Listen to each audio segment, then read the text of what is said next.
দোসররা স্বৈরাচাররা তো পালিয়ে যেতে পেরেছে, আপনারা পালানোর কোনো পথ খুঁজে পাবেন না। এক দফা এক দাবি, এক দফা এক দাবি, ইসলামী ঐক্য আন্দোলন নারায়ে তাকবীর। মুসলমান নিয়ে বাঁচতে চাই, ইসলাম আমাদের ধর্ম। এই ইসলামের উপর কেউ আঘাত হানুক, কেউ ইসলাম নিয়ে সিনেমিনি খেলুক, কেউ আমাদের এই ৯৫% মুসলমান, এটা আমরা চাই। কিন্তু সেই ইসলাম নিয়ে মুসলমানদের উপরে কেউ আঘাত হানুক, সেটা আমরা কোনোদিন বরদাস্ত করব না। কি বলেন, ঠিক কিনা? তাই শত্রু, মুসলমানের শত্রু, দেশের শত্রু, এ দেশে যারা ইসকন একটি জঙ্গি সংগঠন, ইহুদিবাদী সংগঠন, উগ্রবাদী সংগঠন, তারা যখন মুসলমানের উপর আঘাত হেনেছে, তারা যখন ইসলামের বিরুদ্ধে দাঁড়িয়েছে, আমরা তখনই রাস্তায় নেমে এসেছি। প্রিয় কর্মী ভাইরা, আপনারা জানেন বাংলাদেশ একটি স্বাধীন দেশ। এ দেশ স্বাধীন করার্থে অনেক মানুষের রক্ত দিয়ে লেগেছে, অনেক মা বোনের ইজ্জত হরণ করার পরিপ্রেক্ষিতে এই দেশ স্বাধীন।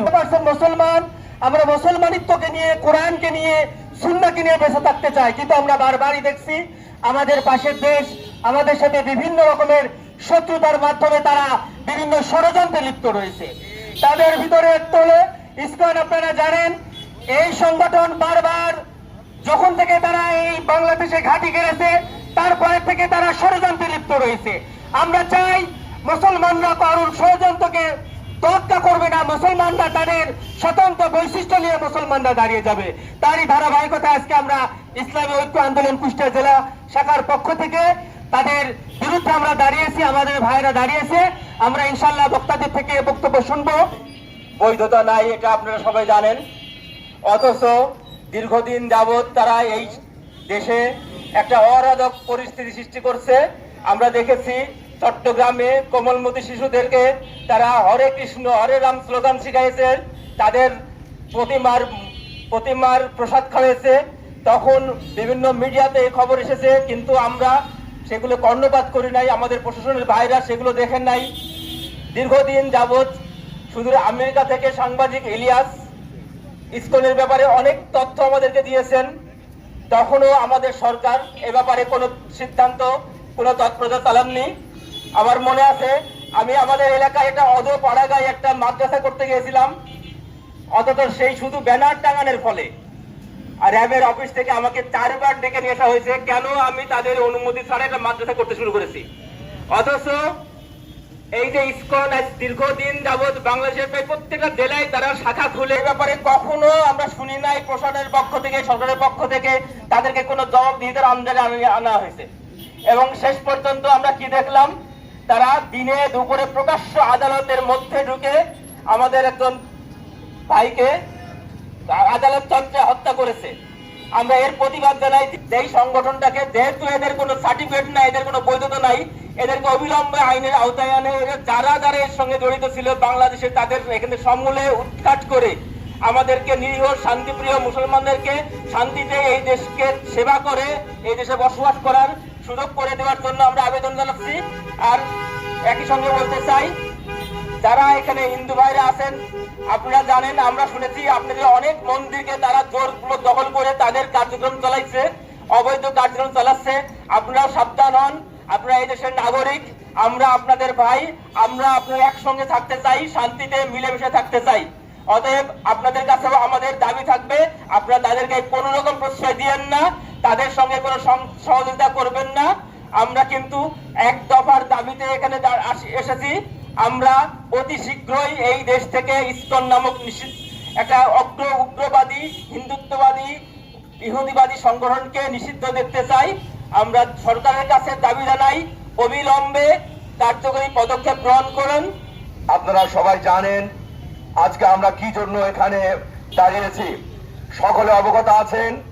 আমাদের এই মুসলিম ভূখণ্ড 90% মুসলমানের দেশ বাংলাদেশকে নিয়ে কি গভীর ষড়যন্ত্র করা হচ্ছে।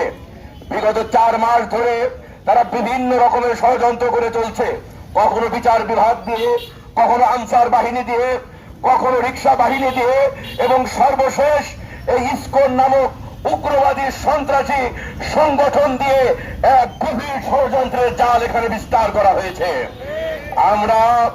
আমরা বলতে চাই, আমরা আমাদের হিন্দু ভাইদেরকে বলতে চাই, আমরা আপনাদের মন্দির পাহারা দিয়েছি, আমরা দিনের পর দিন, রাতের পর রাত আপনাদের মন্দির পাহারা দিয়েছি, তার ফলশ্রুতিতে আপনারা আমাদের মসজিদ ভেঙে দিয়েছেন।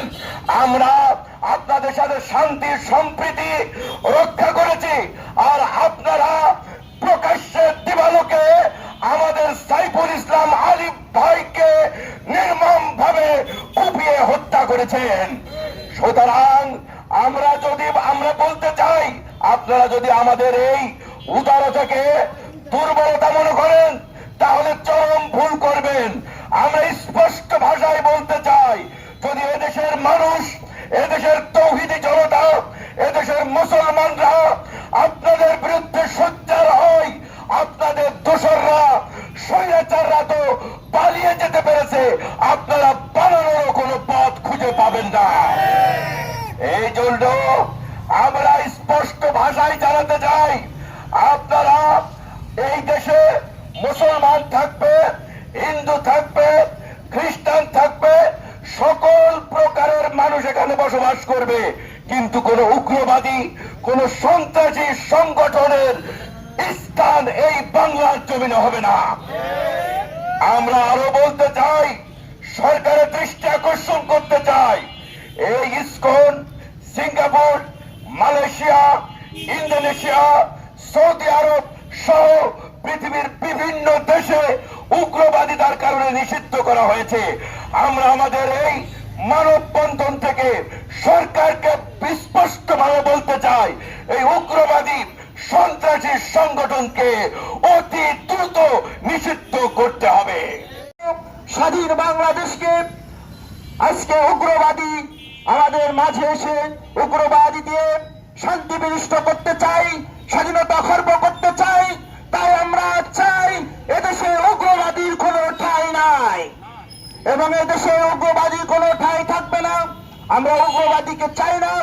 আমরা সকলে মিলে 90% এই মুসলিম দেশের সকলে কাঁধে কাঁধ মিলে এদেশে শান্তি বজায় রাখতে চাই। ইসকন নিষিদ্ধ করার জন্য সরকারের কাছে আমরা আবেদন জানাই যেন অতি বিলম্বে দেশ থেকে ইসকনকে নিষিদ্ধ ঘোষণা করা হয় এবং আমাদের এই দেশে শান্তি ফিরে আসুক।